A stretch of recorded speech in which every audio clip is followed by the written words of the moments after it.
Hello friends, welcome back to my YouTube channel government job insiders. My name is Meenu Sharma और आज हम बात करने वाले हैं कैनरा बैंक का। जो है आप बहुत सारे कैंडिडेट्स को मेल का बहुत टेंशन हो रहा था कि मैम अभी तक कॉल लेटर आया नहीं है, मुझे मेरा वेन्यू पता नहीं चला है।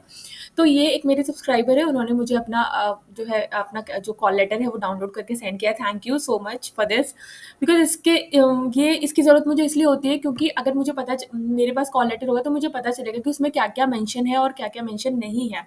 ठीक है, तो वीडियो को एंड तक देखना बिल्कुल मत भूलिएगा क्योंकि ये बहुत इंपॉर्टेंट वीडियो होने वाली है। तो आई होप जितने भी लोग सिलेक्ट हुए थे उन लोगों ने अपना नाम देख लिया होगा, अब उनके पास ये कॉल लेटर भी आ गया होगा। जिन लोगों के पास मतलब जो लोग सिलेक्ट हुए थे उन सबके पास ये कॉल लेटर आ गया है। ठीक है, कॉल लेटर मैंने बता दिया था, you can download it from the official website from here, click here to download. अगर एप्लीकेशन फॉर्म किसी का मिस हो गया है, देखिए इस चीज़ से रिलेटेड ये लास्ट वीडियो है। I have created 4-5 videos related to Canara Bank only, तो ये लास्ट वीडियो है, प्लीज़ इसको ध्यान से देख लीजिए। यहाँ से कॉल लेटर डाउनलोड करना है, यहाँ से आपको रीप्रिंट कर लेना है एप्लीकेशन फॉर्म। फाइन, अपना यूज़र आईडी और पासवर्ड जो भी आपको डाल के वहाँ से अपना, जैसे मैं आपको क्लिक करूँ यहाँ पे तो यहाँ पे ये विंडो यहाँ पे खुल कर आएगी। ठीक है, आपको अपना रजिस्ट्रेशन नंबर डालना है, पासवर्ड डालना है, सिक्योरिटी कोड डालना है। अब एक कैंडिडेट का मैसेज था कि मैम मेरा रजिस्ट्रेशन इनवैलिड बता रहा है। तो देखिए यहाँ पे आप फॉरगॉट, अगर कोई अपना पासवर्ड भूल गए हो तो आप यहाँ से अपना पासवर्ड रिट्रीव कर सकते हो फॉरगॉट पासवर्ड में जाके। रजिस्ट्रेशन नंबर आपके मेल पे भी आया होगा और अपना एसएमएस भी चेक कर सकते हैं आप, क्योंकि सारी चीज़ें जो डिटेल्स होती है ना वो मेल पर आती हैं। रजिस्ट्रेशन नंबर तो मेल पर आता है, but sometime we forgot our that password, so you can retrieve it. Okay, forgot password में जाके आप उसको रिट्रीव कर सकते हैं। यहाँ पर पूरा लिखा हुआ है आपका रजिस्ट्रेशन नंबर। देखिए इस कॉल लेटर में भी आपका रजिस्ट्रेशन नंबर मेंशन है। ठीक है, यहाँ पे वेन्यू लिखा है, टाइम भी लिखा है, date 4th of December 10 AM morning.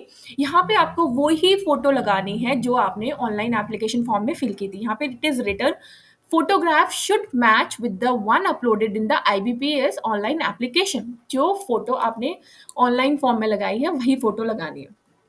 उसके बाद यहाँ पे वेरीफाइंग ऑफिशियल का सिग्नेचर होगा, यहाँ पे आपका नहीं करना, कैंडिडेट का सिग्नेचर। फाइन, कैंडिडेट को यहाँ पे अपना सिग्नेचर करना, अभी नहीं करना है, ये बस आपको लेके जाना अगर वो बोलेंगे तब। To be signed in the presence of verifying official at the time of document verification. बस आपको यहाँ फोटो लगाना है, ये तब सिग्नेचर करवाएंगे वो आपसे जब आपका डॉक्यूमेंट वेरिफिकेशन होगा यहाँ पे। फाइन, उसके बाद डॉक्यूमेंट की बात कर लेते। अब देखो यहाँ पे क्लियरली मेंशन है कि डॉक्यूमेंट ओरिजिनल ही चाहिए, ओरिजिनल के साथ प्रिंट आउट तो चाहिए बट ओरिजिनल चाहिए eight the time of attending document. फिर थोड़ा सा इसको और बड़ा करके मैं आपको दिखा देती हूँ। ये देखिए, regarding document verification you should invariably submit one set self attested photocopies of the following documents और certificates along with the original. तो जस्ट वेट, सॉरी। तो आपको एक जो सेट है फोटोकॉपी लेकर जानी है सबकी और ओरिजिनल के साथ। Print out of this letter, ये जो कॉल लेटर आप डाउनलोड करोगे उसका प्रिंट आउट ध्यान से समझ लीजिएगा, ये बहुत इंपॉर्टेंट है। Print out of the online application that is submitted to IBPS, जो ऑनलाइन फॉर्म आपने फिल किया था, अगर भूल गए हो तो दोबारा से लिंक एक्टिव है, डाउनलोड कर सकते हो। Print of NATS dashboard profile screenshot which must contain आपका नाम, date of birth and enrolment number.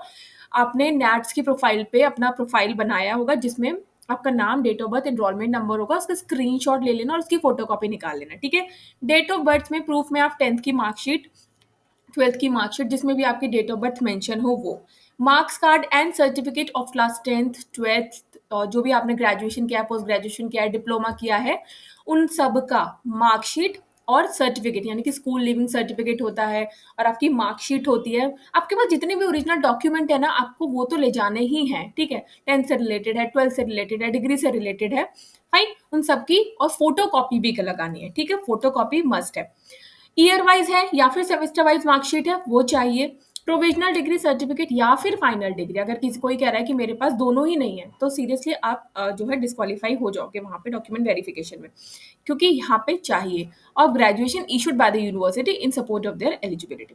अब एक और चीज़, इफ फाइनल रिजल्ट जो है ऑन एंड आफ्टर 1 सितंबर 2024 है, ठीक है, तो भी आप जो है डिस्क्वालीफाई हो जाओगे, क्योंकि यहाँ पे मेंशन है कि आपका रिजल्ट जो है वो 1 सितंबर 2024 से पहले आ जाना चाहिए और it should be mentioned in your certificate. आपके ग्रेजुएशन के सर्टिफिकेट में ये मेंशन होना चाहिए कि आपका रिजल्ट जो है ऑन एंड बिफोर 1 डिक्लेयर हो चुका है।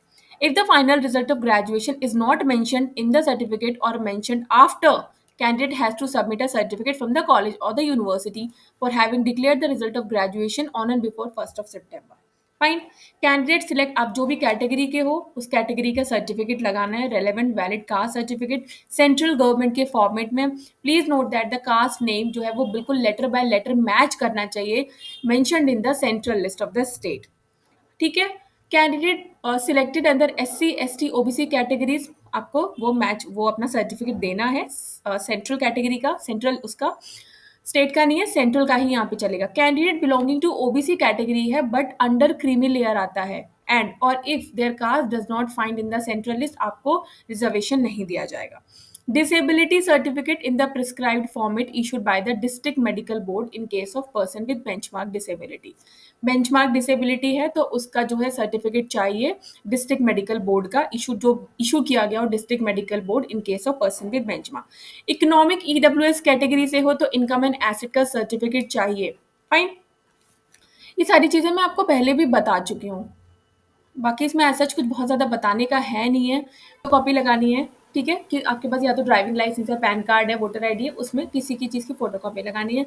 अगर कभी आपने अपना नाम चेंज किया है तो आपको उसके सपोर्ट में ओरिजिनल जो डॉक्यूमेंट है वो लगाना होगा, प्लस उसके साथ एक एफिडेविट बनवाना होगा। ठीक है, इन सपोर्ट ऑफ दैट डॉक्यूमेंट आपको एक नोटराइज्ड एफिडेविट बनवाना होगा उस डॉक्यूमेंट के सपोर्ट में।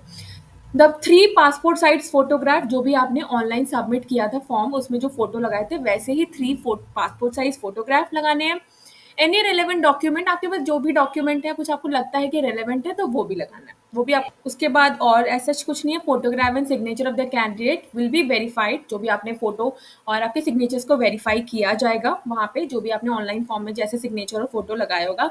Please note that proficiency test will be conducted during the above document verification process to ascertain your proficiency in the official or the local language, reading, writing and speaking of the state or union territory for which you have applied. Please note that if you do not possess proficiency in the official language, मतलब जो भी proficiency test में अगर आप पास नहीं हो पाते हो, which you have applied, your provisional selection for engagement may be cancelled. Fine. इन्होंने कहा है कि eight the time of document verification आपका वहाँ पे लैंग्वेज प्रोफिशिएंसी टेस्ट भी होगा। जिस भी स्टेट से या यूनियन टेरिटरी से यू हैव अप्लाइड, आपको वो लैंग्वेज रीड करनी आनी चाहिए, राइट करनी आनी चाहिए एंड स्पीक करनी आनी चाहिए। That is very very important.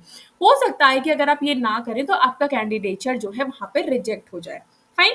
यहाँ पे उसके बाद आपका ये कुछ इंटरव्यू जैसा नहीं है, पर आपको वो आनी चाहिए, वो आपसे वहाँ पूछेंगे। उसके बाद ये वेन्यू है, डेट एंड टाइम भी यहाँ पे लिखा हुआ है, किस कॉन्टैक्ट पर्सन से कॉन्टैक्ट करना है, यहाँ पे उनका मोबाइल नंबर, यहाँ पे उनका नाम और उनकी डेजिग्नेशन भी यहाँ पे मेंशन है। You are advise to attend document verification process at the time of venue mention. Request for change of center, date and time verification and submission of document will not be entertained.